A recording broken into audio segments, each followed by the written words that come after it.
Assalamualaikum warahmatullahi wabarakatuh. Nahmaduhu wa nusalli wa nusallim ala rasulil karim. Amma ba'd. A'udzu billahi minasyaitonir rajim. Bismillahirrahmanirrahim. Wal 'asri innal insana lafi khusr illa alladzina amanu wa 'amilus solihati wa tawasaw bil haqq wa tawasaw bis sabr.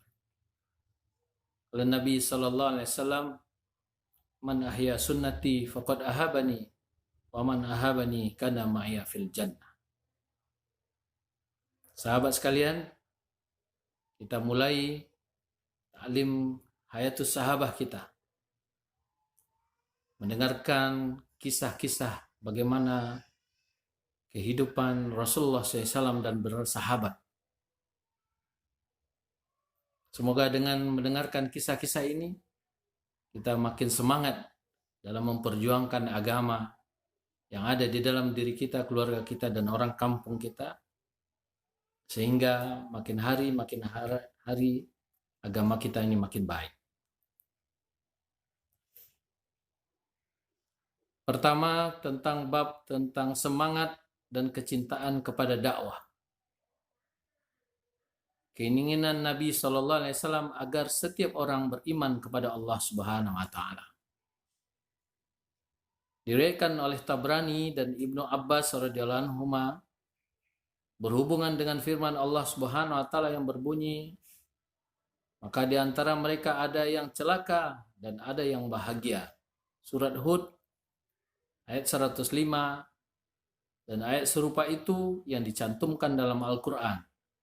Ia berkata, sesungguhnya Rasulullah SAW sangat bersemangat agar seluruh manusia beriman kepada Allah Subhanahu wa Ta'ala dan berbaiat kepada beliau di atas perjanjian.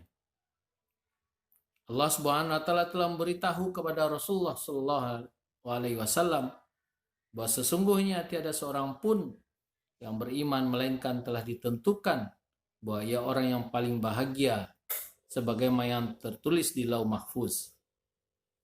Begitu juga tiada seorang pun yang akan menjadi orang yang celaka melainkan sebagaimana yang tertulis di Lauh Mahfuz.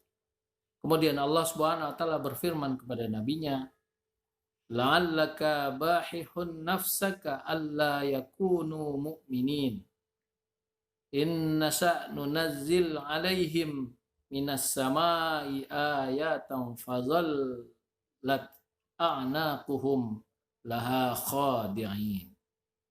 Boleh jadi kamu Muhammad sallallahu alaihi wasallam akan membinasakan dirimu karena mereka tidak beriman.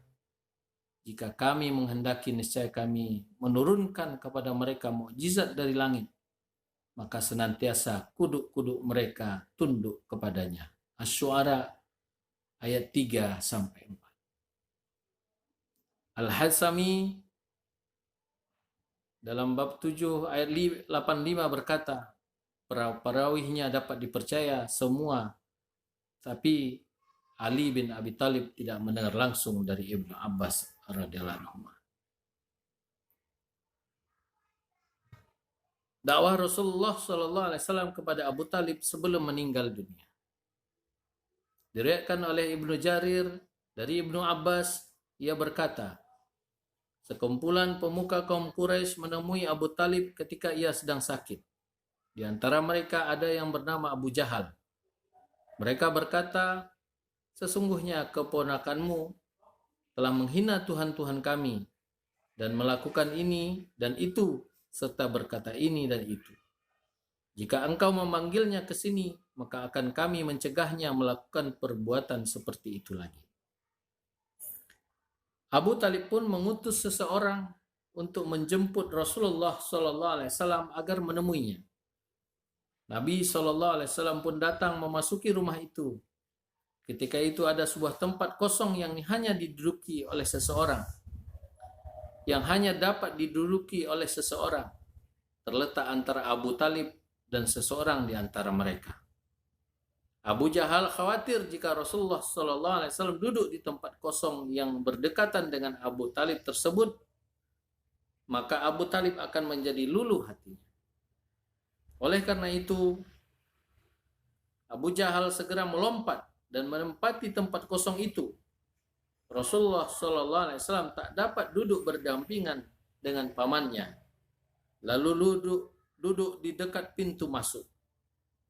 Abu Talib berkata kepada Rasulullah SAW, "Wahai keponakanku, apakah yang menyebabkan kaummu mengadukan engkau dan menuduh bahwa engkau telah menghina Tuhan-Tuhan mereka dan berkata ini dan itu?" Kemudian kaum Quraisy yang hadir di situ menambah pengaduan mereka mengenai Rasulullah SAW. Rasulullah SAW bersabda, "Wahai pamanku, sesungguhnya aku menginginkan mereka supaya mengucapkan sebuah kalimat yang menyebabkan seluruh orang Arab tunduk kepada mereka dan orang-orang Ajam akan membayar jizyah kepada mereka." Orang-orang Quraisy pun terkejut dan berkata, "Hanya satu kalimat saja? Baiklah, demi bapakmu, 10 kalimat pun kami sanggup memberinya." Mereka bertanya, "Kalimat apakah itu?" Abu Talib pun bertanya, "Kalimat apakah itu, wahai ponakanku?" Rasulullah SAW bersabda, "La ilaha illallah." Mereka pun bangun dan marah dan mengibas-ngibaskan pakaian mereka sambil berkata, Aja'alal alihata ilahan wahidan inna hadza lasyai'un ujab. Maka apa ia menjadikan Tuhan-Tuhan itu Tuhan yang satu saja? Sesungguhnya ini benar-benar suatu hal yang sangat mengherankan. Surat As-Sad ayat 5. Dan peristiwa inilah Allah Subhanahu wa taala menurunkan surat As-Sad ayat 5 sampai 8 sebagai berikut. A'udzu billahi minasyaitonir rajim. Aja'alal alihata ilahan wahidan inna hadza lasyai'un ujab. Antalaqal mala'u minhum animshu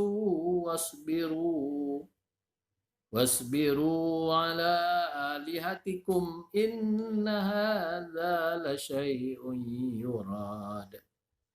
Ma sami'na bihadza fil